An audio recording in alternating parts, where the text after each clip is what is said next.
ونشهد أن سيدنا وسندنا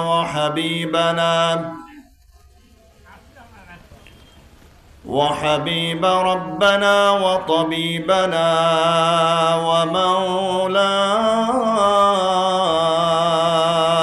محمد أرسله بالحق بشيرا ونذيرا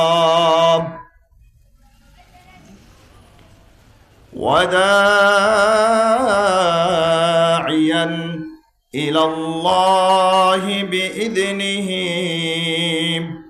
وسراجا منيرا فقد قال الله تعالى في كلامه المجيد وفرقانه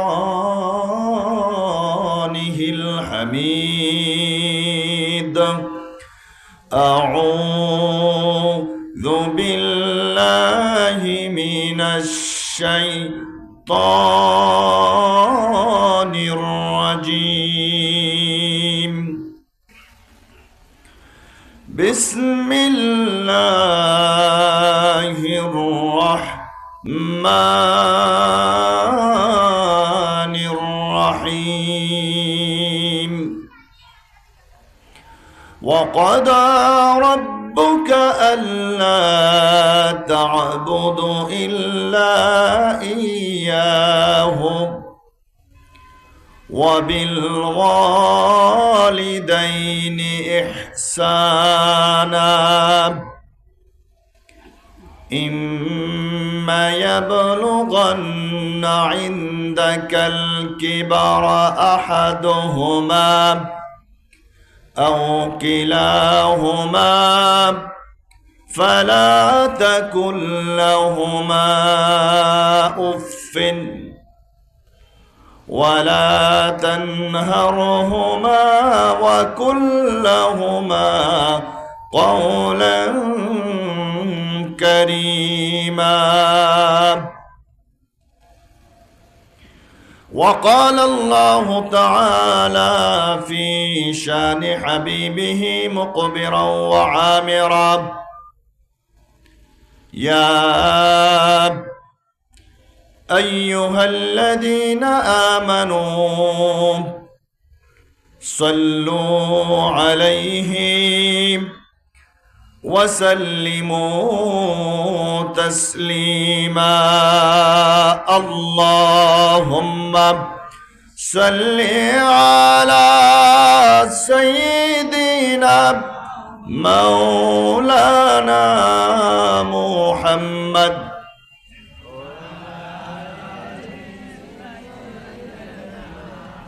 مولانا محمد اللهم صل على مولانا محمد وعلى آل سيدنا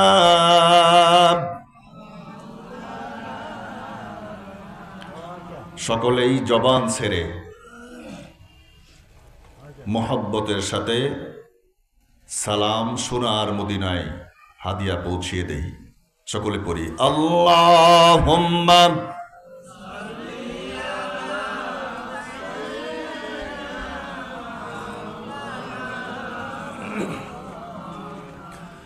ওয়া আলা আলি সাইয়্যিদিনা মাওলানা।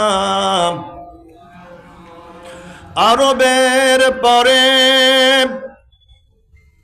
মক্কা নগরীতে আমেনার যেথায় ঘর,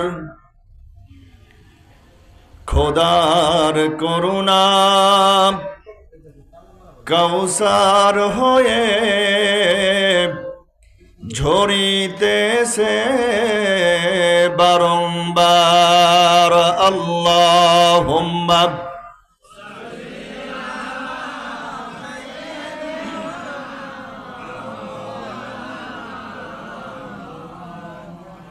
ওয়া আলা আলি সাইয়্যিদিনা মাওলানা।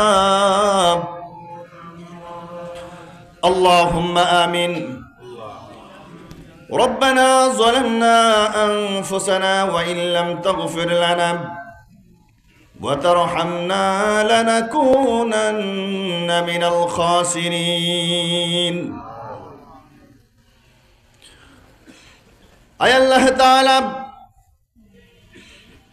রাউনাট বাজার ২৭তম বার্ষিক ইসলামী মহাসম্মেলন ও তাফসিরুল কুরআন মাহফিলের প্রথম রজনীতে বিশিষ্ট আলেম দ্বীন তোমার মাহবুব বান্দা অত্র রজনীর সম্মানিত সভাপতি জনাব হযরত মাওলানা মুহাম্মদ লিহাজউদ্দিন সাহেব সহ সম্মানিত উলামায়ে কেরাম এবং অত্র এলাকার ধর্মপ্রাণ তোমার আশিকিন জাকিরিন মুহিব্বিন বান্দা এবং বান্দীদেরকে নিয়ে আল্লাহ তাআলা তোমার হাবিবের জবানে ঘোষিত জান্নাতুল বাগানের মধ্যে বসে বড় আশা করে আমি গুনাহগার তোমার কাছে হাত তুলেছি। দয়া করে ক্ষমা করে আমাদের হাতগুলি তুমি কবুল ও মঞ্জুর করে নাও। আয় আল্লাহ তাআলা, তোমার এই জান্নাতের বাগান সাজানোর জন্য অনেক মানুষ নিজের কষ্টার্জিত অর্থ দিয়ে সহযোগিতা করেছে, অনেক মানুষ কায়িক শ্রম দিয়ে সহযোগিতা করেছে, অনেক মানুষ বুদ্ধি পরামর্শ কথা দিয়ে সহযোগিতা করেছে। আয় আল্লাহ তাআলা, তোমার কোরআনের খাতিরে তোমার বান্দারা যেভাবে সহযোগিতা করেছে সকলের সহযোগিতাকে তুমি তোমার আরশে কবুল ও মঞ্জুর করে নাও। আয় আল্লাহ তাআলা, এই মাহফিলকে ইন্তজাম করতে গিয়ে দিনের পর দিন যারা কষ্ট করেছে, শ্রম করেছে, আয় আল্লাহ তাআলা সকলের শ্রম এবং কষ্টকে এই মাহফিলের উসিলায় কিয়ামতের কঠিন বিপদের দিনে সকলের নাজাতের জরিয়া বানায়া দিও।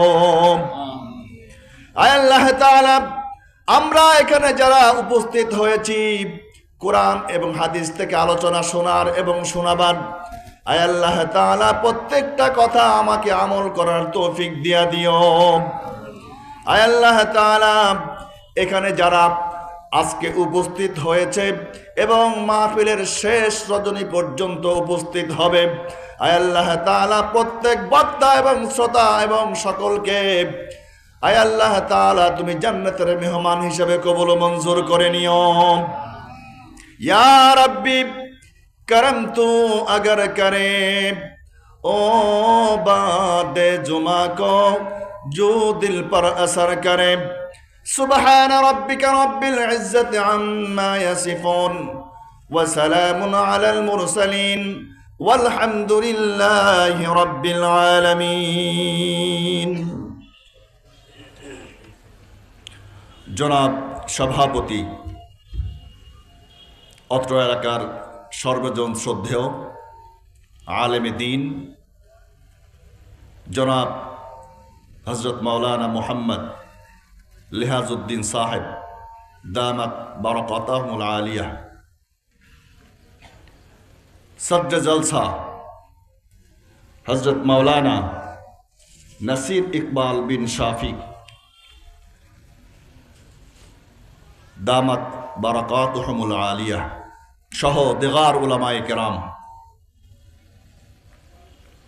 উপস্থিত দিনদার, পরহেজগার, মুত্তাকিন, কোরআনের জ্ঞান পিপাসু মুরব্বী বাবাজিরা, যুবক ভাইয়েরা, কচিকাচা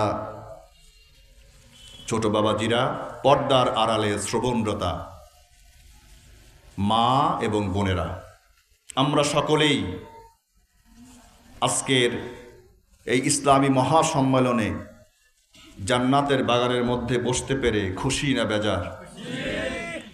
সে খুশি অল্প না বেশি? বেশি। যদি বেশি হই তাহলে রব্বে কারীমের দরবারে আমরা আনন্দ চিত্তে শুকরিয়া আদায় করি, পড়ছি আলহামদুলিল্লাহ। হয় নাই। শীতের দিন তো জমে গেছে। আল্লাহ পাক রব্বুল আলামিনের শুকরিয়া আদায় করলে আল্লাহ তাআলা নেয়ামত বাড়িয়ে দেন। এই জন্য আপনারা যদি এখন সকলেই জোরে সুবহানাল্লাহ বলেন তাহলে কালকে আসতে হবে, তারপরের দিনও আসতে হবে, তারপরের দিনও আসতে হবে। এটা অনেক কষ্টের, এই জন্য কেউ সুবহানাল্লাহ জোরে জোরে বলতেছে না, নাকি? তাহলে পরওয়ারদিগারে আলম, আমার আপনার মালিক আল্লাহ তাআলার দরবারে তার দেয়া জবান দিয়ে, তার শেখানো কালেমা দিয়ে কালেমাত শুকুর আদায় করছি আলহামদুলিল্লাহ। মোটামুটি হয়েছে আর কি। এই যে কয়েকদিন পরে আসতেছে চিল্লা চিল্লির দিন, খালি চিল্লাইবেন আর লাল চা খাবেন। প্রিয় ভাই সব, আলোচনা শুরু করব ইনশাআল্লাহ।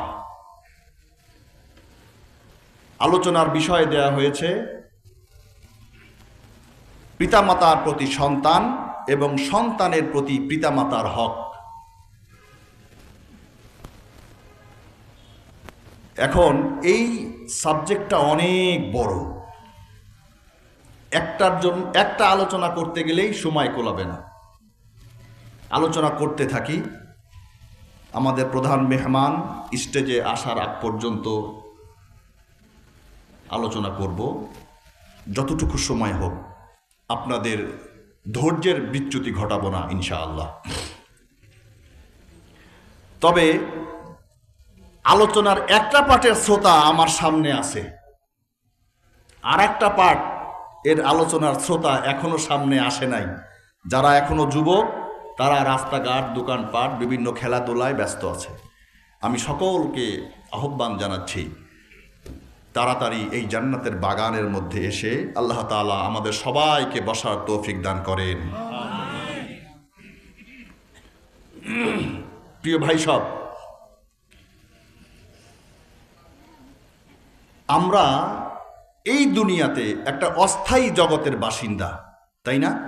আমরা যেই জগতে বাস করি এই জগৎটা অস্থায়ী না স্থায়ী? বালাগাতের মধ্যে একটা কথা আছে। বালাগাত হচ্ছে আরবি ভাষার কথার অলঙ্কারপূর্ণ কথা, কত সুন্দর হতে পারে, যুক্তি, যেটাকে আমরা বাংলায় বলি যুক্তিবিদ্যা, এটাকে আরবিতে যদি আমরা বলি বালাগাত ও মান্তিক। এর মধ্যে একটা কথা হলো কুল্লু মুতাগায়্যিরুন হালিকুন, প্রত্যেকটি পরিবর্তনশীল বস্তু ধ্বংসশীল। ফাল আলামু মুতাগায়্যিরুন, অতএব এই পৃথিবী পরিবর্তনশীল। ফাল আলামু হালিকুন, অতএব এই পৃথিবী ধ্বংসশীল। এই পৃথিবী আজ থেকে 40 বছর আগে, 50 বছর আগে যেভাবে ছিল এখন কি এইরকম আছে? নাই। পরিবর্তন হয়েছে না? পরিবর্তন হয়েছে, পরিবর্তন হয়েছে। এর অর্থ হলো এই দুনিয়া একদিন থাকবে না, ধ্বংস হয়ে যাবে। আমরাও থাকবো না। এক সময় ছিলাম না, এখন আছি, আবার থাকবো না। আমরা কোথায় ছিলাম? কিছু মাটিতে ছিলাম, কিছু পানিতে ছিলাম, আবার এখন আছি, এক সময় থাকবো না। আল্লাহ পাক রব্বুল আলামিন বলছেন কাইফা তাকফুরুনা বিল্লাহি ওয়া কুনতুম আমওয়াতান فأحياكم ثم يميتكم ثم يحييكم সুম্মা ইলাইহি তুরজাউন। ও বান্দা, কিভাবে আমার সাথে কুফরি করো, আমার আদেশ ওভারটেক করো, আমার আদেশ ব্রেক করো। ও বান্দা, তুমি কি চিন্তা করো না, কুনতুম আমওয়াতান, তুমি মৃত ছিলে। আমরা যে জন্মের আগে মৃত ছিলাম, এটা আজকে বিজ্ঞানসম্মত কথা। মানুষ জন্মের আগে মৃত ছিল। আল্লাহ বলছেন, এই মৃত অবস্থা থেকে, একটা শূন্য এবং নাই জিনিস থেকে আমি তোমাদেরকে পৃথিবীতে প্রেরণ করলাম। ফাআহইয়াকুম ফিদ দুনিয়া, এই দুনিয়ার মধ্যে আমি তোমাকে প্রেরণ করলাম, তোমাকে নিয়ে আসলাম। এই দুনিয়াতে তুমি 30 বছর, 40 বছর, 50 বছর, 60 বছর, 70 বছর, 80 বছর, 90 বছর হায়াত দিলাম। এই হায়াতের একটা পরিসমাপ্তি ঘটবে, আবার তোমাদেরকে মৃত্যুবরণ করানো হবে। এই দুনিয়ায় তোমরা থাকবে না। এই মৃত্যুবরণ করার পরেই আবার তোমাদের জীবন শেষ নয়। সুম্মা ইউহয়িকুম, এই মৃত্যু বরণ করার পরে আবার তোমাদেরকে জীবন্ত করা হবে, জীবিত করা হবে। জীবিত যেদিন করা হবে রে বান্দা, ওই দিন আর কোথাও যাওয়ার জায়গা নাই। ওই দিন তুমি তোমার রবের দিকে, তোমার যে প্রভু তোমাকে সৃষ্টি করেছেন, ওই প্রভুর দিকে যেতে হবে, তাই নয় কি? তাহলে আমরা একদিন দুনিয়ায় ছিলাম না, তাহলে দুনিয়াতে আসলাম কিভাবে? আল্লাহ তাআলা আমাদেরকে এই দুনিয়াতে কিভাবে আনলেন? আনার একটা প্রসিডিউর, একটা প্রসেস, একটার পরে একটা, একটার পর একটা, আছে না নাই? আল্লাহ তাআলা কোরআনে কারীমের মধ্যে বলছেন, ইয়া আইয়ুহান নাসু ইন কুনতুম ফি রাইবিম মিনাল বা'সি فإنا خلقناكم من تراب। আল্লাহ তাআলা বলছেন সূরা হজ এর 5 নম্বর আয়াতে কি বলছেন? ইয়া আইয়ুহান নাস, হে মানুষ সকল, ইন কুনতুম ফি রাইবিম মিনাল বাস, তুমি কি এই দুনিয়াতে আসার ব্যাপারে, এই দুনিয়াতে মানুষকে প্রেরণ করার ব্যাপারে তুমি কোনো সন্দেহ করো?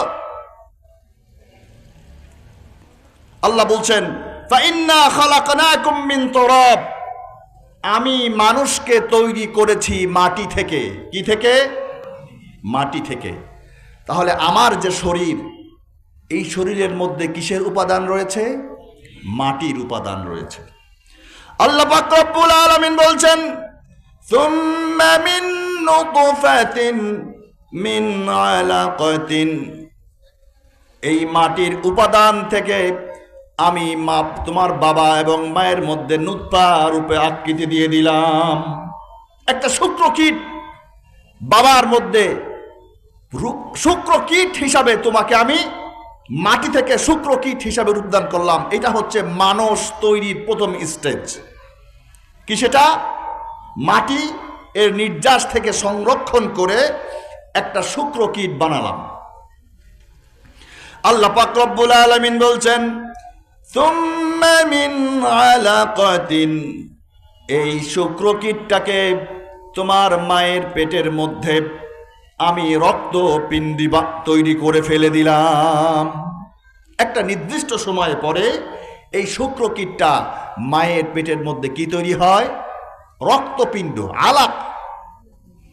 আল্লাহ পাক রব্বুল আলামিন বলছেন, সুম্মা মিন মুদগাতিন মুখাল্লাকাতিন ওয়া গায়রি মুখাল্লাকাহ, এই রক্তপিণ্ড থেকে আল্লাহ পাক রব্বুল আলামিন একটা মাংসের টুকরা বানায়া দিলেন।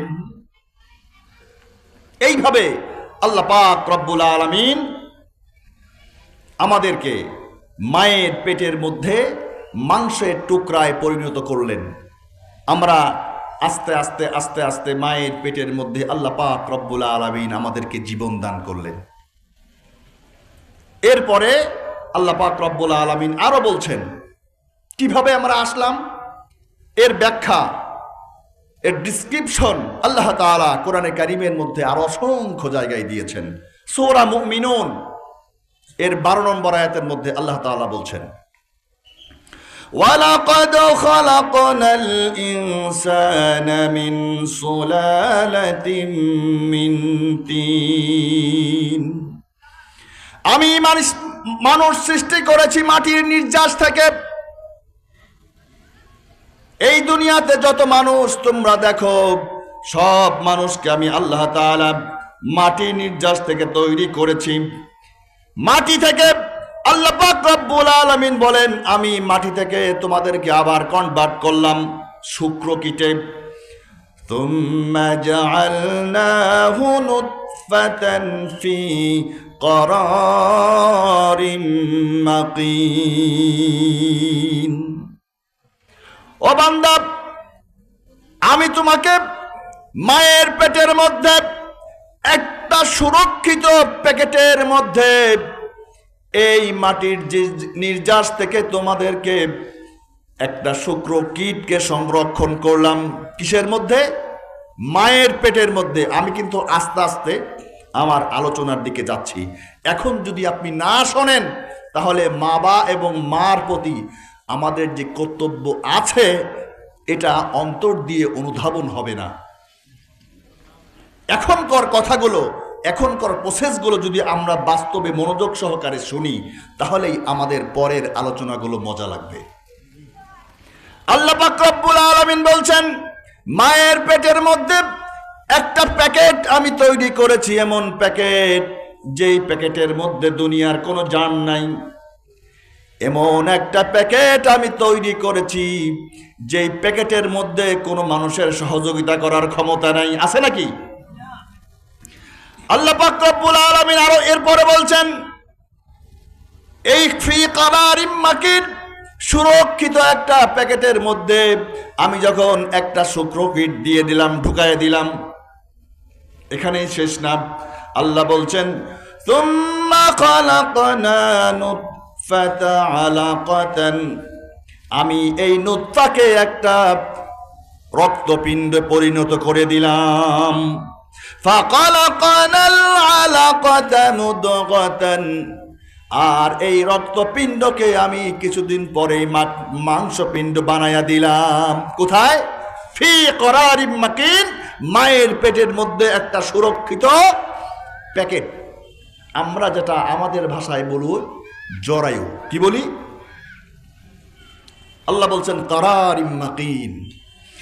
আল্লাহ পাক রব্বুল আলামিন বলছেন, ফাখালাকনা মুদগাতা ইযামা, এই রক্তপিণ্ডকে আল্লাহ পাক রব্বুল আলামিন ছত্র একটা মাংসের টুকরা বানিয়ে দিলেন। ফাকাসাউনাল ইযামা লাহমা, এই মাংসপিণ্ডের মধ্যে আল্লাহ তাআলা ছোট্ট ছোট্ট ছোট্ট ছোট্ট হাড়, 360টা হাড় গুলো দিয়ে সুবিন্যস্ত করে একটা বডির স্ট্রাকচার তৈরি করে ফেলেছেন। সুম্মা আনশাআনাহু খালকান আখার, পূর্বের কোন অবয়ব ছাড়া, পূর্বের কোন আকৃতি ছাড়া এরপরে মায়ের পেট থেকে আমি তোমাকে নতুন সর্বোচ্চ একটা নতুন চেহারা দিয়ে তৈরি করেছি। বলেন সুবহানাল্লাহ। পৃথিবীতে কোনো মানুষের চেহারার সাথে কোনো মানুষের চেহারা হুবাহুব মিলে না।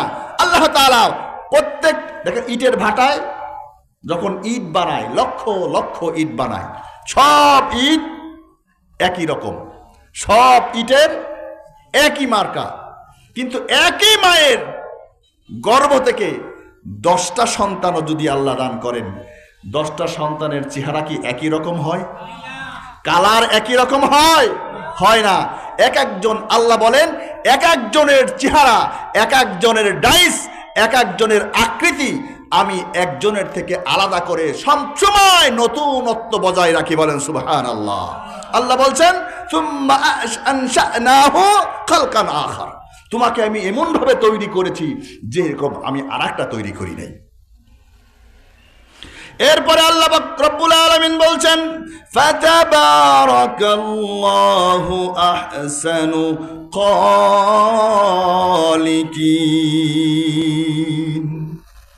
ফাতাবারাকাল্লাহ, বস্তুত সকল কারিগর এর শ্রেষ্ঠ কারিগর কে? আল্লাহ পাক রব্বুল আলামিন। আল্লাহ তাআলার মতো এত নিপুণ কারিগর এই দুনিয়াতে, এই পৃথিবীতে, মহা ধুলক ভুলকের মধ্যে আর নাই। এই জন্য আল্লাহ পাক রব্বুল আলামিন বলছেন এই মানুষ তৈরি করেছেন আল্লাহ তাআলা পৃথিবীতে কার মাধ্যমে? বাবা এবং মায়ের মাধ্যমে। কাকে তৈরি করেছেন? এই যে আপনাকে এবং আমাকে। কিভাবে? প্রথম মাটির নির্যাস থেকে শুক্রকীট, তার থেকে রক্তপিণ্ড, তার থেকে একটা মাংসের টুকরা। এই মাংসের টুকরার মধ্যে আল্লাহ তাআলা ছোট্ট ছোট্ট 360টা হাড্ডি দিয়ে সম্পূর্ণ নতুন একটা চেহারা দিয়ে মায়ের সুরক্ষিত জার্ম মুক্ত একটা প্যাকেটের মধ্যে আমাদেরকে আল্লাহ তাআলা তিলে তিলে বড় করেছেন। তাই নয় কি? আজ বিজ্ঞান বলে মায়ের পেটের মধ্যে এমন কোনো শক্তি নাই সন্তানকে খাওয়াতে পারে। আছে নাকি কেউ? আল্লাহ বলেন আমি আল্লাহ যদি চাইতাম তোমার মতো মানুষ যে আজকে আমার কথা মানো না, আমার কথা ওভারটেক করো, আমার আদেশ অমান্য করো, আমি যা বলেছি তার উল্টা করো, আমি আল্লাহ যদি চাইতাম 2 মাস 1 মাসের সময় তোমাকে অ্যাবর্শন করে ফেলে দিতে পারতাম। আল্লাহ পাক রব্বুল আলামিন আরো বলেন ও বান্দা আমি আল্লাহ যদি চাইতাম তোমাকে মায়ের গর্ভ থেকে মৃত অবস্থায় বের করতে পারতাম। হয় নাকি মৃত সন্তান? আল্লাহ বলেন আমি আল্লাহ যদি চাইতাম রে বান্দা তোমাকে মায়ের পেট থেকে বিকলাঙ্গ করে তৈরি করতে পারতাম। আল্লাহ বলেন আমি তা করি নাই। আমি আল্লাহ, আমি তোমার এমন রব যেই রব তোমাকে দুনিয়ার বুকে পাঠিয়েছি, মায়ের পেটের মধ্যে তোমাকে সুন্দর করে তিলে তিলে বড় করেছি, মায়ের পেটের মধ্যে আমি তোমাকে খাইয়েছি, মায়ের পেটের মধ্যে আমি তোমাকে বড় করেছি।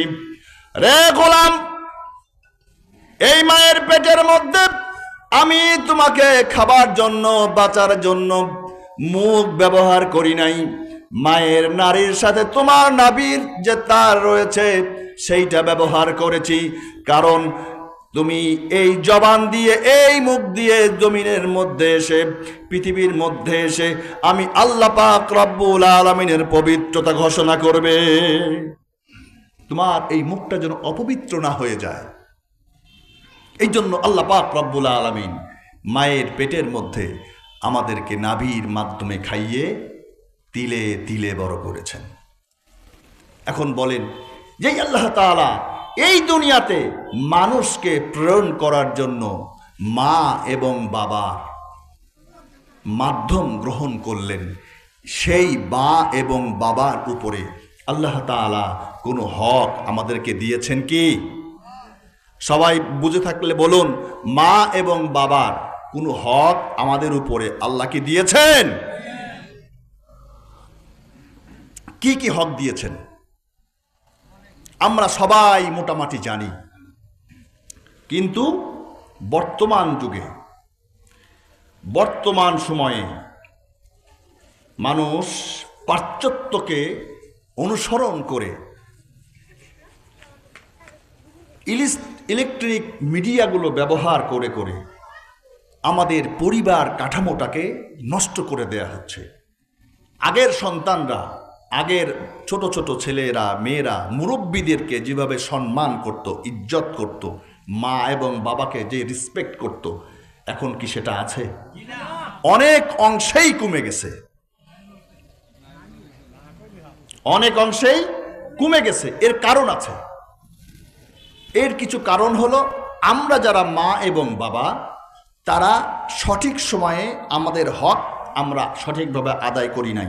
2 নম্বর হলো বাচ্চাদেরকে ইলেকট্রিক ডিভাইসের মাধ্যমে, বিভিন্ন মিডিয়ার মাধ্যমে মগজ ধোলাই করে আধুনিকতার নামে, আল্ট্রা মডার্ন হওয়ার নামে এই সম্মান বোধ তাদের থেকে বিনাশ করে দেয়া হয়েছে। অথচ আল্লাহ পাক রব্বুল আলামিন আমাদের উপরে, আপনাদের উপরে, প্রত্যেকটা মানুষের উপরে মা এবং বাবার হক আদায় করাকে ফরজ করেছেন। কি করেছেন? ফরজ করেছেন।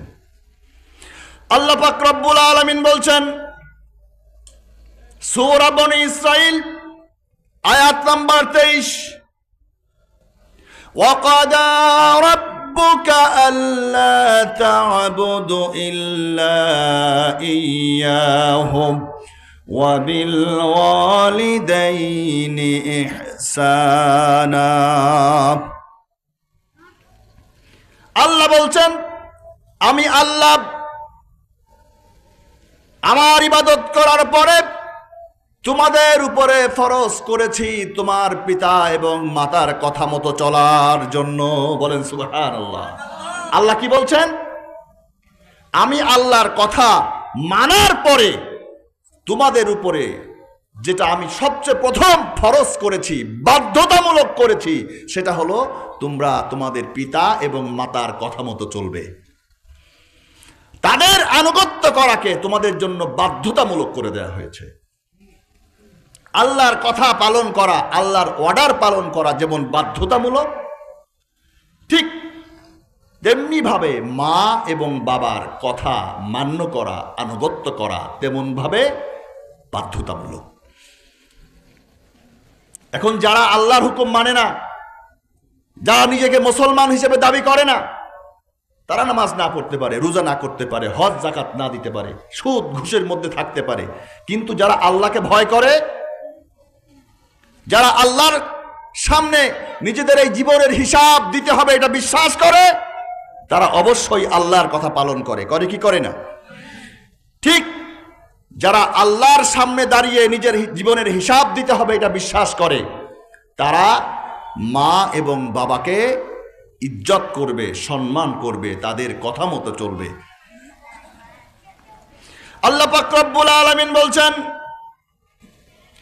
ইম্মা ইয়াবলুগান্না ইনদাকাল কিবারা আহাদুহুমা, যখন মা এবং বাবার দুইজনের থেকে একজন তোমাদের কাছে বার্ধক্যর উপনীত হয়ে যায়, তোমরা যখন একটু বড় হয়েছ, মা এবং বাবা যখন তোমাদের কাছে বুড়া অবস্থায়, বুড়ি অবস্থায় চলে আসে, আহাদুহুমা একজন, আও কিলাহুমা অথবা দুইজন, ফালা তাকুল্লাহুমা, ও সন্তান তুমি ঘাড় মুড়িয়ে রাগের স্বরে মা এবং বাবার সাথে কথা বলো না। ফালা তাকুল্লাহুমা উফিন, মা এবং বাবা একটা অর্ডার করার পরে বিরক্ত হয়ে উফ শব্দটাও ব্যবহার করবে না। ওয়াকুল্লাহুমা, উপরন্ত তোমরা মা এবং বাবার সামনে বলো কাউলান কারীমা, মিষ্টি মিষ্টি সুন্দর সুন্দর কথা। বলেন সুবহানাল্লাহ। এটা কার কথা?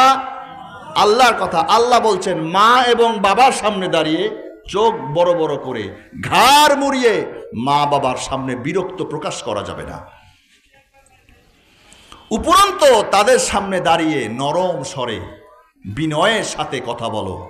কারিমা আয় সাদিদা, নরম নরম কথা, মিষ্টি মিষ্টি কথা বলো। মা বাবা কোনো কথা বললে হেসে হেসে উত্তর দাও। এটা কার অর্ডার? আল্লাহ পাক রব্বুল আলামিন বলছেন। তো আল্লাহ পাক রব্বুল আলামিন মা এবং বাবার কথা মানার জন্য এই তাগিদ কেন দিলেন? এর কারণ আছে না? এর কারণ আছে। এর কারণ হলো এই দুনিয়াতে আমাদেরকে এবং আপনাদেরকে মা এবং বাবা যে দুনিয়াতে এনেছেন, তারা কি কোনো কষ্ট করেছে? করেছে কোনো কষ্ট? আপনারা করেন? করেন না? আল্লাহ সে কথাও বলে দিয়েছেন। সূরা আহকাফ আয়াত নম্বর 15, আল্লাহ পাক রব্বুল আলামিন বলছেন, ওয়াওয়াসাইনাল ইনসানু বিওয়ালিদাইহি ইহসানা। ওয়াওয়াসাইনাল ইনসানু বিওয়ালিদাইহি ইহসানা। আল্লাহ বলেন, আমি নসিহত করছি এই দুনিয়ার মানুষদেরকে, তারা যেন মা এবং বাবার উপরে ইহসান করে। কে নসিহত করছেন? ওয়াওয়াসাইনাল ইনসানা, আমি নাসকে, মানুষকে উপদেশ দিচ্ছি।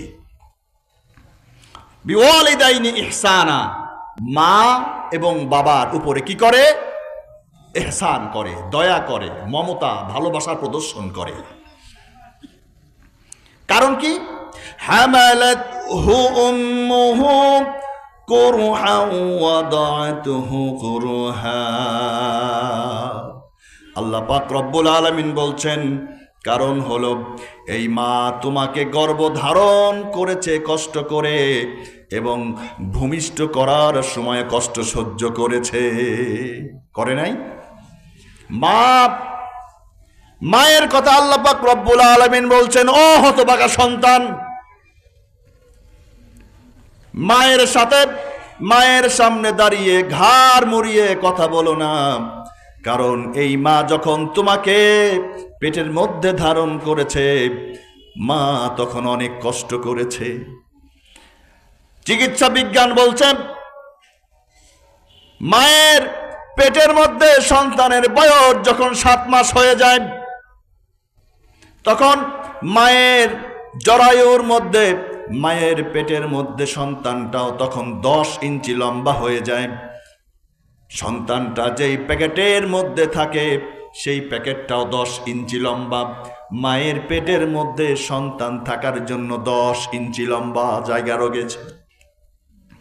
যখন 7 মাস 1 দিন বয়স হয়ে যায়, সন্তান যখন আস্তে আস্তে বাড়তে থাকে, আল্লাহ পাক রব্বুল আলামিন সন্তানের মাথা নিচের দিকে দিয়ে দেন এবং সন্তানের পা মায়ের কলিজার নিচে সেট করে দেয়।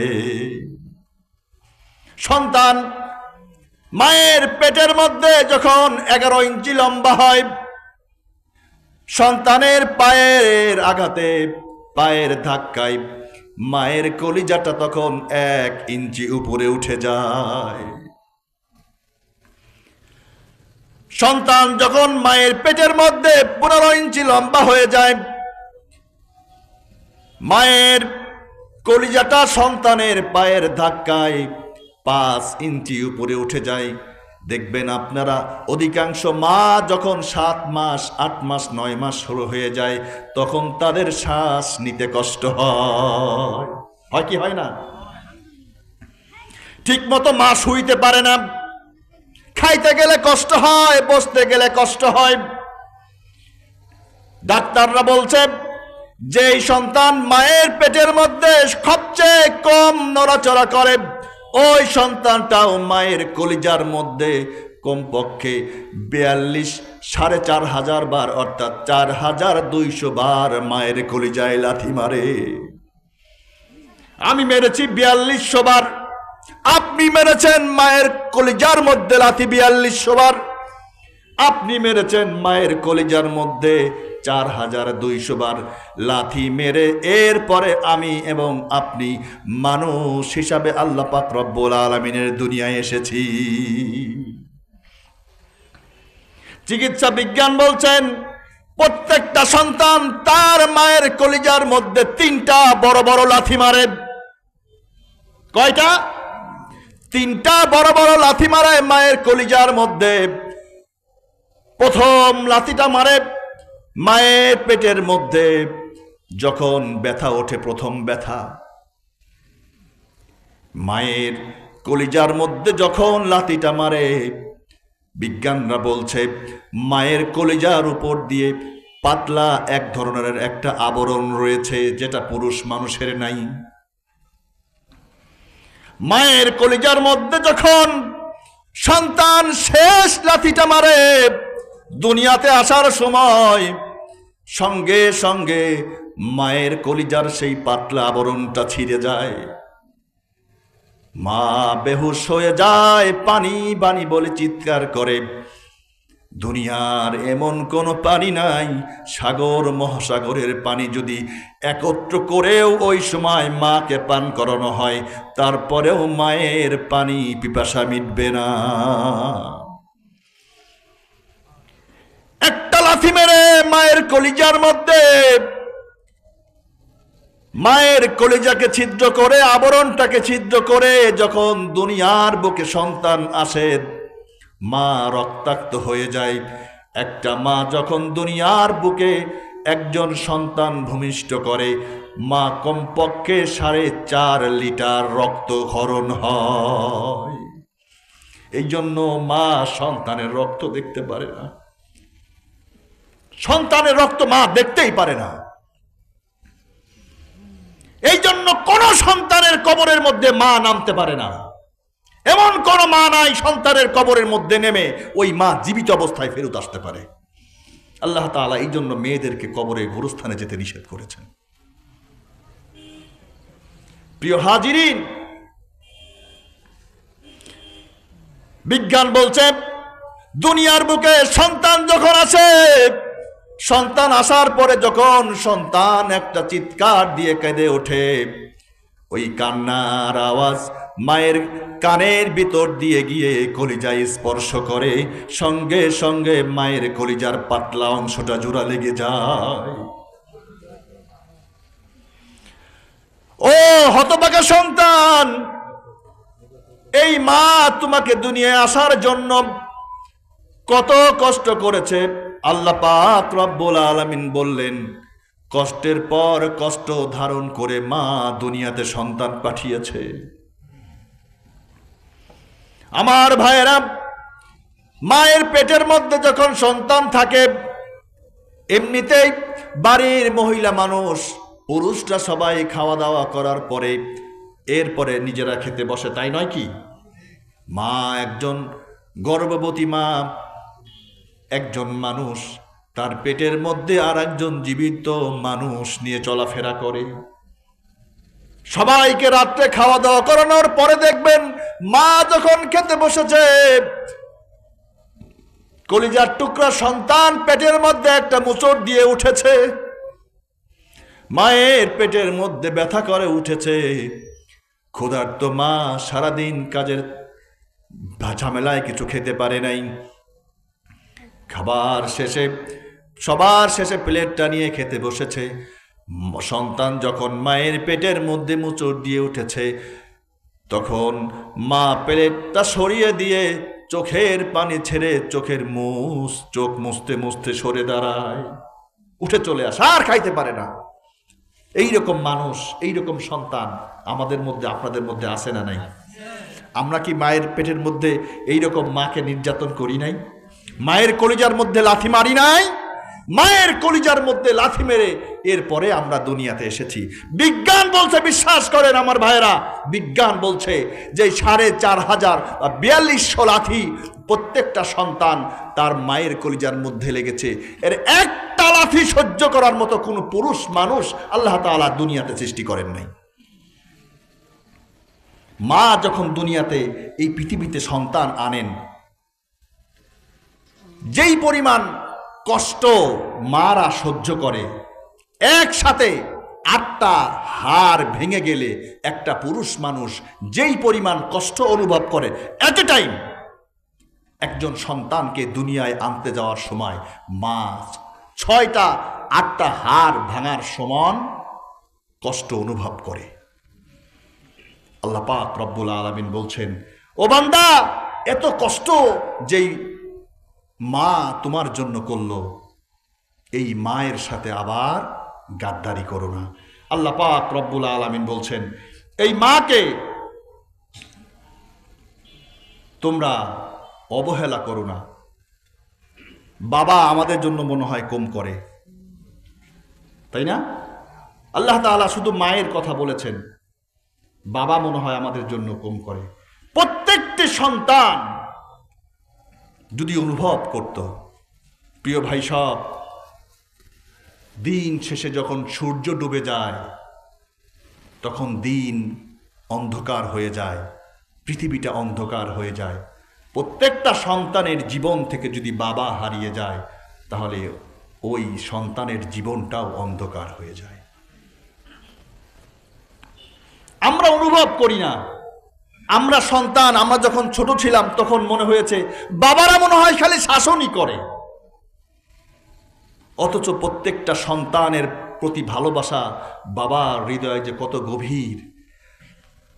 দিনের বেলায় বাবা শাসন করে, সন্তান যখন রাত্রে ঘুমায় যায় সন্তানকে, সন্তানের শরীরের যেই জায়গাটায় বাবা থাপ্পড় দিয়েছিল, যেই জায়গাটায় বাবা বাড়ি দিয়েছিল, রাতের অন্ধকারে আমি আপনি যখন ঘুমিয়ে গেছি বাবা ওই জায়গায় গিয়ে হাতটা মালিশ করেছে।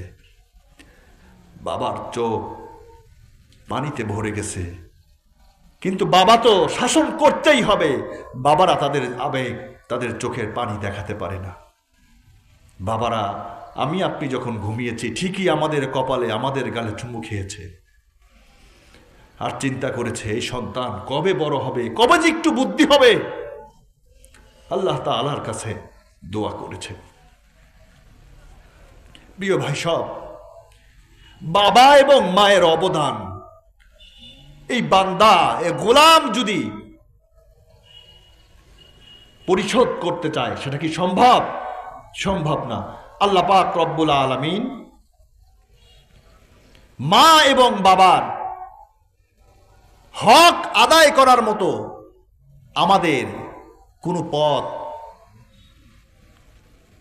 কোনো জায়গা, কোনো স্পেস দেন নাই। কারণ একজন বাবা এবং একজন মা আমাদেরকে এই দুনিয়ায় আনার জন্য যেই পরিমাণ অবদান রেখেছেন, তারা যদি একটা মিনিট, 2টা মিনিট আমাদের থেকে অমনোযোগী হতেন তাহলে আমরা হয়তোবা দুনিয়াতে থাকতাম না, তাই না? আমরা মানুষ হয়ে যখন দুনিয়াতে এসেছি তখন আমাদের কোনো ভাষা নাই, আমাদের হাঁটার শক্তি নাই, আমাদের চলার শক্তি নাই, তাই নয় কি? তখন আল্লাহ তাআলা আমাদের একটা কাজ করার শক্তি দিয়েছে, সেটা কি? শুধু চিল্লা চিল্লা কাঁদতে পারি, তাই নয় কি? এই সন্তানের জন্য মায়ের হৃদয়ের মধ্যে আল্লাহ তাআলা একটা ভালোবাসার পেরেক গেড়ে দিয়েছেন। সন্তান যখন কাঁদে মায়ের কলিজার মধ্যে ব্যথা লাগে, সন্তান চিৎকার দিলেই মায়ের কলিজায় ব্যথা লাগে, সব কাজ ফেলে মা দৌড়াইয়া যায়। আচ্ছা বলেন, মা যদি তখন আমাদের কাছে দুধ না দিত 1 ঘন্টা 2 ঘন্টা, অবস্থা কি হইতো? কাঁদতে কাঁদতে গলা শুকায় মারা যাইতাম। এই জন্য আল্লাহ পাক রব্বুল আলামিন মা যে এত কঠিন অবদান রেখেছে, এই জন্য আল্লাহ পাক রব্বুল আলামিনের হাবিব মায়ের মর্যাদা বৃদ্ধি করেছেন। এক সাহাবা, তিরমিজি শরীফের হাদিস 1897 নম্বর হাদিস, জামি আত-তিরমিজি হাদিস নাম্বার 1897। হযরত ইবনু হাকিমের বর্ণনায় তিনি বলেন, রাসূল করিম সাল্লাল্লাহু আলাইহি ওয়াসাল্লামকে একবার জিজ্ঞাসা করা হলো, কুলতু ইয়া রাসূলুল্লাহ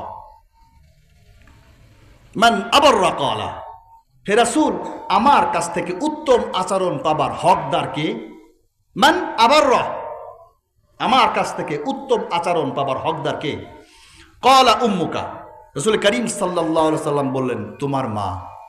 এই দুনিয়াতে সন্তানের কাছ থেকে, কোনো মানুষের কাছ থেকে যদি উত্তম আচরণ, ভালো ব্যবহার পাবার হক কোনো মানুষের থাকে, সেই মানুষটা হলো আগে মা, এরপরে মা, এরপরে মা। আমি কেন বললাম মায়ের কথা? সাহাবায়ে কেরাম 3 বার জিজ্ঞাসা করেছেন, ক্বালা সুম্মা মান ক্বালা উম্মুকা, ক্বালা সুম্মা মান ক্বালা উম্মুকা, ক্বালা সুম্মা মান ক্বালা উম্মুকা। চতুর্থবারে গিয়ে আল্লাহ তাআলা বলছেন ক্বালা সুম্মা মান ক্বালা আবা। চতুর্থবারে গিয়ে বলছেন তোমার কাছ থেকে উত্তম আচরণ, ভালো ব্যবহার পাবার হকদার হচ্ছে তোমার বাবা। এখানে প্রথম পুরস্কার কার? দ্বিতীয় পুরস্কার কার? তৃতীয় পুরস্কার কার? চতুর্থ পুরস্কার? চতুর্থ পুরস্কার হয় সান্ত্বনা পুরস্কার। কি পুরস্কার? সান্ত্বনা পুরস্কার। আল্লাহ তাআলা মাকে প্রথম পুরস্কার দিলেন, মাকে দ্বিতীয় পুরস্কার দিলেন, মাকে তৃতীয় পুরস্কারের অধিকারী করলেন। আমরা যারা বাবা, এদেরকে আল্লাহ তাআলা শুধু সান্ত্বনা পুরস্কার দিয়েছেন, কারণ সন্তান লালন পালন করার ব্যাপারে বেশি কষ্ট করে মা। প্রিয় ভাই সব, আল্লাহ রাসূল জামে আত-তিরমিজি 1898 নম্বর হাদিসের মধ্যে ইবনে মাসউদ থেকে বর্ণিত, ক্বালা সাআলতু রাসূলুল্লাহ সাল্লাল্লাহু আলাইহি সাল্লাম কুলতু ইয়া রাসূলুল্লাহ আইয়ুল আ'মালু খায়র। ইবনে মাসউদ বলেন যে আমি রাসূল করিম সাল্লাল্লাহু আলাইহি ওয়াসাল্লামকে জিজ্ঞাসা করলাম, ইয়া রাসূলুল্লাহ, ইসলামের মধ্যে কোন কাজটা সবচেয়ে উত্তম কাজ? আপনারা কি জানতে চান ইসলামের মধ্যে কোন কাজটা উত্তম? এক এক জায়গায় রাসূল করিম সাল্লাল্লাহু আলাইহি ওয়াসাল্লাম সায়েলকে লক্ষ্য করে, প্রশ্নকারীকে লক্ষ্য করে এক এক জায়গায় এক একটাকে উত্তম বলেছেন। এখানে আব্দুল্লাহ ইবনে মাসউদকে আল্লাহ পাক রব্বুল আলামিন রাসূল বলেছেন আইয়ুল ইসলামা, যখন খায়র বলেছেন ইসলামে কোন কাজটা উত্তম, রাসূল বললেন আস-সালাতু লিমিকাতিহা। প্রথম ভালো কাজ হলো সময় মতো, ওয়াক্ত মতো নামাজ আদায় করা। বলেন সুবহানাল্লাহ। তাহলে ইসলামের মধ্যে সবচেয়ে ভালো কাজটা কি? কখন নামাজ আদায় করা? ওয়াক্ত মতো। তার মানে নামাজ কি কাজা করা যাবে? নামাজ কাজা করা যাবে না, ওয়াক্ত মতো নামাজ আদায় করাকে আল্লাহ ভালো কাজ বলেছেন। ইসলামের মধ্যে যত কাজ আছে সবচেয়ে ভালো কাজ। কুলতু সুম্মা মাযা ইয়া রাসূলুল্লাহ, সাহাবা জিজ্ঞাসা করলো এরপরে দ্বিতীয় নম্বরে সবচেয়ে ভালো কাজ কি ইয়া রাসূলুল্লাহ, হে রাসূল? রাসূল করিম সাল্লাল্লাহু আলাইহি সাল্লাম বললেন বিররুল ওয়ালিদাইন, মা এবং বাবার সাথে সদাচরণ করা ইসলামের মধ্যে অন্যতম ভালো কাজ। বলেন সুবহানাল্লাহ। যেই সমস্ত সন্তানেরা মা এবং বাবাকে দেখাশোনা করে না, মা এবং বাবার সাথে ভালো আচরণ করে না, তারা কি ইসলামের মধ্যে ভালো কাজ করে? আমাদের মধ্যে অনেক সন্তান আছে বিয়ের আগে মা এবং বাবার সাথে মোটামুটি ভালো আচরণই করে, যখনই আমাদের বিয়ের মেয়েরা ছেলের ঘরে আসে এই শুরু হয়ে যায়। আমি বলছি না সব মেয়েই খারাপ, কেন যেন সন্তানের আচার আচরণ আগের থেকে পরিবর্তন হয়ে যায়। হয় কি হয় না? কেন হয়? এই মেয়েরা বাবার বাসা থেকে, মায়ের কাছ থেকে, বাবার কাছ থেকে শ্বশুর বাড়ি এসে বাবা এবং মায়ের সাথে অর্থাৎ শ্বশুর শাশুড়ির সাথে কীরূপ ব্যবহার করতে হয়, আচার আচরণ শিখতে হয়, এটা শিখে না, শিখায় না। আলালের ঘরে দোলালি, কোনো কাজ কাম শিখায় না, মুরব্বীদেরকে সম্মান করা শিখায় না। বাস দেখবেন অনেক সময় এসে ছেলেদের কান পড়া দিয়ে আস্তে আস্তে আজকে একটু বাবার দোষ, কালকে একটু মায়ের দোষ, অর্থাৎ শাশুড় শাশুড়ির দোষ ছেলের কাছে বলতে বলতে বলতে বলতে দেখবেন ছেলেটার বিরক্ত করে ফেলে। প্রিয় ভাই সব, একটা জিনিস বুঝতে হবে, এখন অনেক আলেম বলে যে শ্বশুর শাশুড়ির খেদমত করা বউয়ের জন্য ফরজ না, ছেলের জন্য ফরজ। কারণ এই ছেলের বউ তো এই মা এবং বাবার সন্তান না। অনেক আলেম এ ওয়াজ করে, যদিও কোরআন হাদিস মতে এটা দলিল এবং এটা বাস্তব, কিন্তু যদি এর উপরে আমরা আমল করতে যাই তাহলে আমাদের সামাজিক কাঠামোটা নষ্ট হয়ে যাবে। কিভাবে? ধরেন আমার বাবা অসুস্থ। কার বাবা অসুস্থ? আমার বাবা অসুস্থ। ওই হুজুরের কথা মতো আমি যদি আমার বাবাকেই খেদমত করি, আমার বউয়ের যদি কোনো হক বা করার কিছু না থাকে, তাহলে আমার বউয়ের বাবা যখন অসুস্থ হবে তখন সে সেখানে সেবা করতে যাবে? যাবে না? এখন 1 মাস 2 মাস 3 মাস যদি আমার শ্বশুর বা শাশুড়ি, কথার কথা আল্লাহ না করুক, অসুস্থ হয়ে পড়ে থাকে, তাহলে সেবা করার দায়িত্ব কার? আমার ওয়াইফের। আমার ওয়াইফ সেখানে, আমি এখানে। এখন বলেন তো সংসার কাঠামো টিকবে না টিকবে না? কিন্তু কি হলো, আমার সুমন্দির, আপনাদের এলাকায় সুমন্দি তো কয়, আবার বকা টকা ভাববেন না, সুমন্দির যারা ওয়াইফ তারা যদি আমার শ্বশুর শাশুড়িকে দেখতো, আমার ওয়াইফ যদি আমার শ্বশুর শাশুড়িকে দেখতো, তাহলে পারিবারিক কাঠামো ঠিক থাকতো না নষ্ট হয়ে যেত? এটাই তো ইসলাম বলে। এই জন্য বলেছে যে ছেলের বউয়ের কাছে তার শ্বশুর এবং শাশুড়ি বাবা এবং মায়ের সমতুল্য, এদের খেদমত করতে হবে। আমরা না বুঝে হাদিসের উল্টা ব্যাখ্যা করি, যার কারণে আজকাল শ্বশুর শাশুড়িদের কাছে এই বউরা হুজুরদের এই ওয়াজগুলো খালি দেখবেন ইউটিউব বইরা এই ওয়াজ। এখন অধিকাংশ ছেলের বউরা বলে যে শ্বশুর শাশুড়ির খেদমত করা আমাদের কাজ না, এটা আমাদের হক না, আল্লাহ আমাদের ধরতো না। এইগুলো আমাদেরকে সমাজ বিবর্জিত করে ফেলছে। প্রিয় ভাই সব, রাসূল পাক সাল্লাল্লাহু আলাইহি ওয়াসাল্লাম আমাদেরকে কঠিন একটা কথা বলেছেন। আমরা যদি আল্লাহ তাআলাকে রাজি করতে চাই, আল্লাহ তাআলার ভালোবাসা যদি আমরা পেতে চাই, আল্লাহ রাসূল বলেছেন তাহলে মা এবং বাবাকে আগে রাজি করো। যদি মা বাবা রাজি থাকে তাহলে তুমি আল্লাহ তাআলাকে রাজি এবং খুশি অবস্থায় পাবে। আর তোমার উপরে যদি তোমার মা এবং বাবা অখুশি থাকে তাহলে তুমি আল্লাহ তাআলাকে তোমার উপরে অখুশি অবস্থায় পাবে। রাসূল করিম সাল্লাল্লাহু আলাইহি ওয়াসাল্লাম عن عبد الله بن مسعود رضي الله تعالى عنه قال قال رسول صلى الله عليه وسلم رضا الرب رضا الوالدين, যদি কোনো মা এবং বাবা সন্তানের উপরে রাজি থাকে আল্লাহ পাক রব্বুল আলামিন ওই সন্তানের উপরে রাজি থাকেন। কার কথা? রাসূলের কথা। রাসূল বলছেন যদি কোনো সন্তানের উপরে মা এবং বাবা রাজি থাকে তার উপরে কে রাজি থাকে? আল্লাহ পাক রব্বুল আলামিন রাজি থাকে। আর যদি কোনো সন্তানের উপরে তার মা এবং বাবা বেজার থাকে, সাকাতার রব্বি সাকাতাল ওয়ালিদাইন, যদি কোনো মা এবং বাবা যদি সন্তানের উপরে বেজার থাকে তাহলে আল্লাহ পাক রব্বুল আলামিন ওই বান্দার উপরে নারাজ হয়ে যায়। প্রিয় ভাই সব, আমরা এতক্ষণ মায়ের মর্যাদার কথা শুনেছি। রাসূল করিম সাল্লাল্লাহু আলাইহি ওয়াসাল্লাম বাবার মর্যাদা সম্পর্কে হাদিস বর্ণনা করেছেন। জামিআ তিরমিজি হাদিস নম্বর 1900।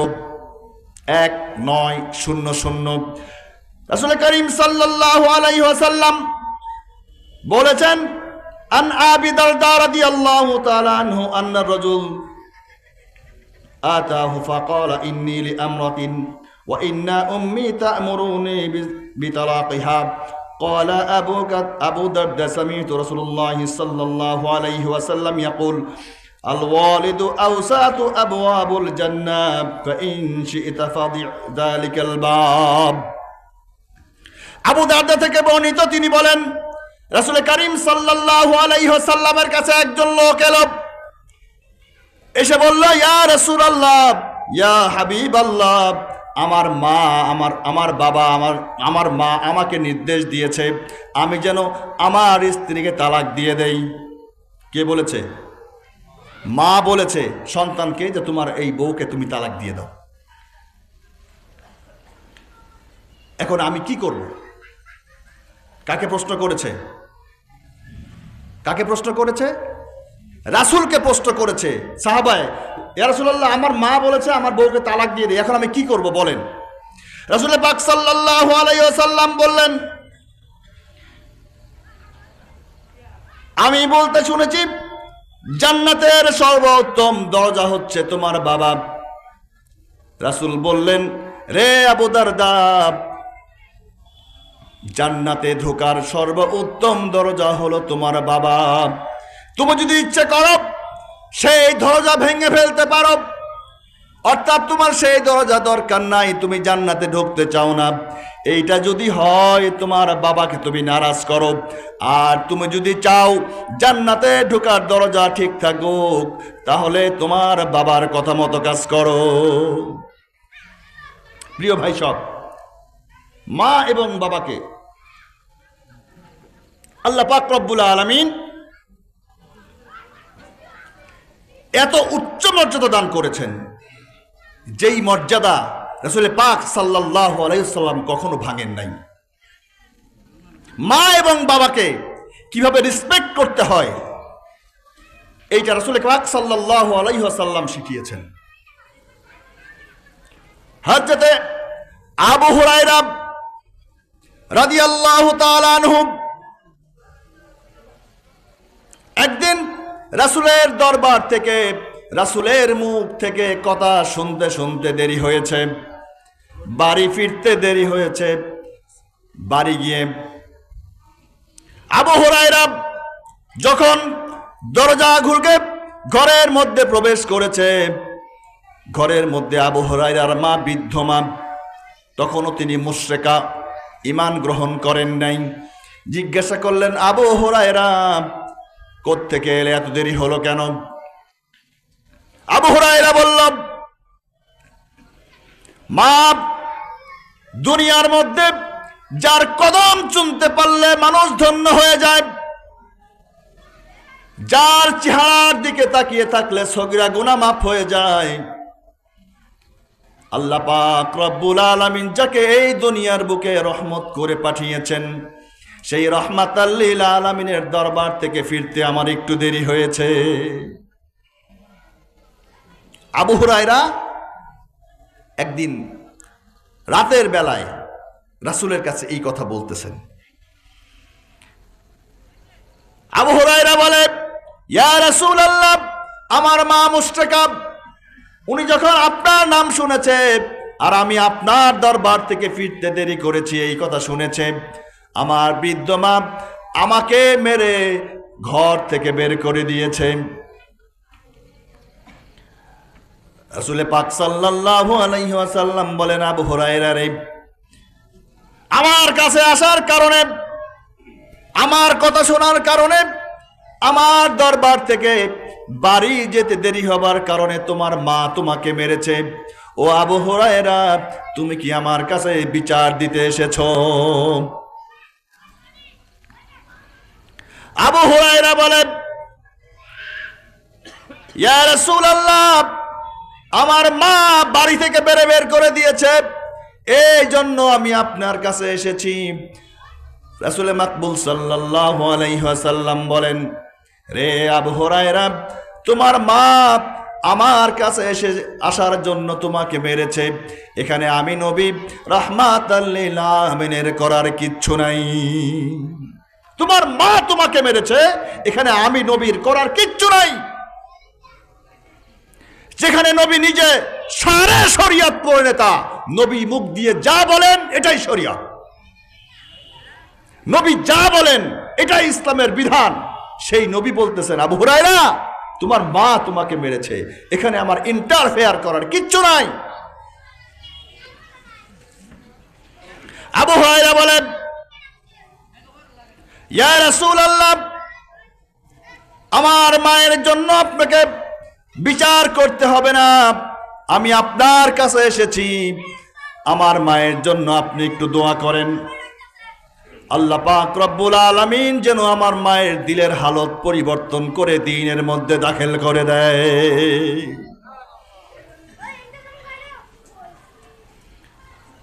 এবার রাসূল আবু হুরায়রার মায়ের জন্য দোয়া শুরু করলেন। আর আবু হুরায়রা রাসূলের দরবার থেকে বের হয়ে বাড়ির দিকে দৌড় শুরু করেছে। এত রাত্রে দৌড়াইতে দেখে প্রতিমধ্যে একজন সাহাবার সাথে দেখা। সাহাবা জিজ্ঞাসা করে, আবু হুরায়রা, কি হয়েছে, পাগলের মতো দৌড়াও কেন, কোনো সমস্যা নাকি? আবু হুরায়রা ডেকে ডেকে বলে, বাইরে আমার কোনো সমস্যা না, আমি দৌড়াই আমার বাড়ি আগে পৌঁছতে পারি, আমি গিয়ে দেখতে চাই আমি আমার বাড়ি আগে গিয়ে পৌঁছাই না রাহমাতাল লিল আলামিন নবীজির দোয়া আমার মায়ের কাছে আগে পৌঁছে যায়। আবু হুরায়রা বলে, আমি যখন মায়ের ঘরের দরজার মধ্যে গিয়ে মা বলে ডাক দিলাম, আমার মায়ের কিছুক্ষণ পূর্বে তার জবানে যে শিরকিয়াতের কর্কশতা ছিল, আমার কাছে মায়ের জবানের মধ্যে এখন যেন কোন ইমানের মিষ্টি সুবাতাস বইতে দেখি। আমার মা দরজা খুলে দিল, আমি ভিতরে প্রবেশ করলাম। আমি খেয়াল করে দেখলাম আমার মা বৃদ্ধ মানুষ, মাথার সাদা চুল বেয়ে বেয়ে পানির ফুটাগুলো জমিনের মধ্যে ঝরে ঝরে পড়ছে। আমি জিজ্ঞাসা করলাম, মা তুমি এত রাত্রে কেন গোসল করেছ? আবু হুরায়রার মা বলে, বাঁচা ধর আমার, আমি মানুষ, আমি বৃদ্ধ মানুষ, আমার রাগ উঠে গিয়েছিল। পরক্ষণ আমি বুঝতে পারলাম তুমি তো খারাপ কোনো জায়গায় যাও নাই। আরবের প্রত্যেকটা মানুষ যাকে আল আমিন বলেছে, সত্যবাদী বলেছে, এই মক্কার মধ্যে সবচেয়ে বড় আমানতদার যেই ব্যক্তি, সবচেয়ে বড় সত্যবাদী যেই ব্যক্তি, তুমি তো তার কাছেই গিয়েছিলে। রে বাবা, আমার ভুল হয়েছে, তুমি তো খারাপ কোনো মানুষের কাছে যাও নাই, আমাকে নিয়ে চলো মুহাম্মাদের কাছে, আমাকে এখনই নিয়ে চলো, রাতেই নিয়ে চলো। আমি মুহাম্মাদের কালেমা পড়ে আমার ভুলের প্রায়শ্চিত্ত করতে চাই। আবু হুরায়রা রাতের বেলায় রাসূলের দরবারে মাকে নিয়ে হাজির হয়েছে। রাসূল পাক সাল্লাল্লাহু আলাইহি ওয়াসাল্লাম আবু হুরায়রার মুশরিকার মাকে শাহাদা পাঠ করিয়ে দিলেন। আবু হুরায়রার মা পড়ে নিল, আশহাদু আল্লা ইলাহা ইল্লাল্লাহু ওয়া আশহাদু আন্না মুহাম্মাদান আবদুহু ওয়া রাসূলুহু। প্রিয় ভাই সাহেব, মায়ের অর্ডারের উপরে, মায়ের কথার উপরে রাসূল পাক সাল্লাল্লাহু আলাইহি ওয়াসাল্লাম কখনো কত কথা বলেন নাই। মা এবং বাবা যদি সন্তানের জন্য নারাজ হয়ে যায়, ও সাকাতার ওয়ালিদাইন সাকাতার রাব, যদি সন্তানের উপরে মা এবং বাবা বেজার হয়ে যায়, আল্লাহ পাক রব্বুল আলামিন বেজার হয়ে যায়। নবীর পাক সাল্লাল্লাহু আলাইহি ওয়াসাল্লাম এই দুনিয়াতে মানুষকে পিতা এবং মাতার হক আদায় করার জন্য কয়েকটা বস্তু আমাদের জন্য নির্ধারণ করে দিয়েছে। ইসলাম মায়ের জন্য এবং বাবার জন্য আদায়কৃত 10টা হক। কয়টা হক? আমার আলোচনা একদম শেষের দিকে চলে আসি। পিতা মাতার জন্য সন্তানের পক্ষ থেকে কয়টা হক? 10টা। এর মধ্যে প্রথম 5টা হলো মা এবং বাবা যখন জীবিত অবস্থায় থাকে তখন পালনীয়, আর মা এবং বাবা যখন ইন্তেকাল করে, ইন্তেকালের পরে আরো 5টা হক পালনীয়। কয়টা?